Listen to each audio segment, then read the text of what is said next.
this nut here. I'm sure he's probably halfway in tears. Larry-N-Stafford, I know hearing this, you're like, come on now. Go ahead, Larry.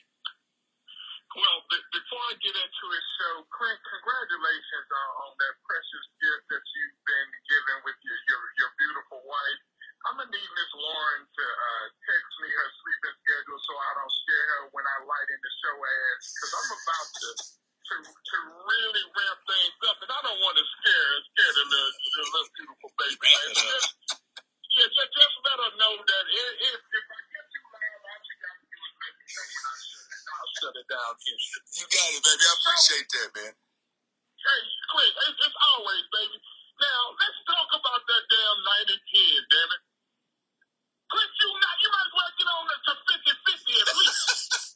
Because you know and I know that what they have done over there on Kirby, they have settled them waters. And when you got Lovie Smith and Pep over there, and they hiring the staff, and they get football dudes in there, why wouldn't you want to play for them? Because if you go anywhere, I've already told you, I'm on record as saying, whoever wants to sign Watson from the Houston Texans and Nick Caserio has to destroy the team that he's going to by taking everything of value from them, because that is a franchise quarterback that doesn't come around every 5 to 10 years. Deshaun Watson asked Cal McNair for a culture change. You remember? That was the whole thing. They wanted a culture change over there. Now, I don't give a damn how they got to it, because whatever David Cullen culture was, I knew my dog wasn't coming back.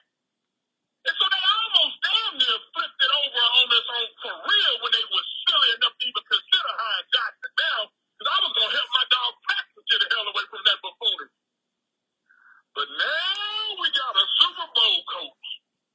And now we got a dude who know how to call offensive plays for the likes of Andrew Luck and Justin Herbert. And so now we got something to make it. And we got the third pick in the draft.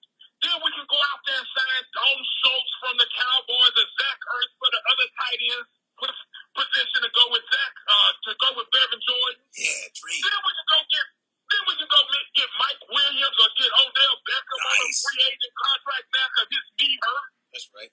See, I told y'all a long time ago, things move around in this world, man, when you start asking for it. See, I'm a firm believer in the manifestation and the power of positive thinking. There you go. There wasn't no way in hell Cal McNair silly ass wasn't going to let his franchise quarterback go somewhere else and win the Super Bowl and have us all looking around like we crazy. So, Green has made the leap. 90-10. So you need to get your ass on board, too. Yeah, I do. You need to get your ass on board. Larry, you didn't go through a whole offense that you have created that includes Dalton Schultz and Mike Williams and Odell Beckham. So, see, that's what you do when you got a dog that's good. See, that's who Deshaun wants to play with, them kind of dudes, man. That he can go to war with when he's going up against Justin Herbert, Joe Burrow, Pat Mahomes, and all these other AFC, Josh Allen. See, you got to have some bullets in your gun when you're going to try to get to the Super Bowl. And so, when you're looking around there and seeing what that mess Tim Kelly was calling, isn't it just a pleasant experience not to ever have to talk about Tim Kelly, old sorry-ass offense, and Bill O'Brien? See, now, we don't even know what Pep offense is, and we already happier than we was in the last 8 years. That's what it's about. When we see clownish stuff, it makes you want to get away from it. I tell my boys all the time, hey, man, I don't like being around dudes that don't really understand what dudes really like. Dudes, and I'll tell y'all again, dudes like real football, dudes like women with asses, dudes like food in a refrigerator, and dudes like to come home and, sit in the chair and feel good about things.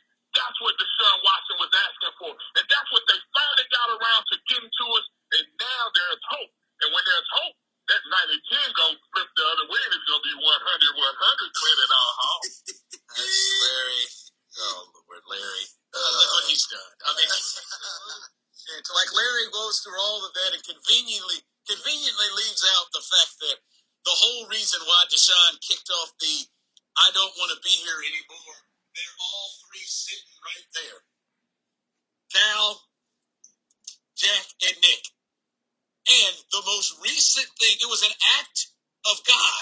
that stopped them from bringing in Josh McCown, as you would say, Larry. Larry, you're going to conveniently forget what they wanted to do just 2 weeks ago was hire Josh. That's what they wanted to do. Brian Flores just stopped them from being able to do it. Like, Deshaun doesn't forget that, or Deshaun's camp doesn't forget the fact that, you know what, I like Lovey, I like Pep, but how the hell did they get here? Them same dudes just 2 weeks ago who wanted to bring in Josh McCown, as you would call him, they are still sitting there. 2 weeks later doesn't mean that in Deshaun's eyes, I'm not even certain if they want him back, but 2 weeks later doesn't even mean that Deshaun's eyes all of a sudden he believes, you know what, these jokers have changed their stripes.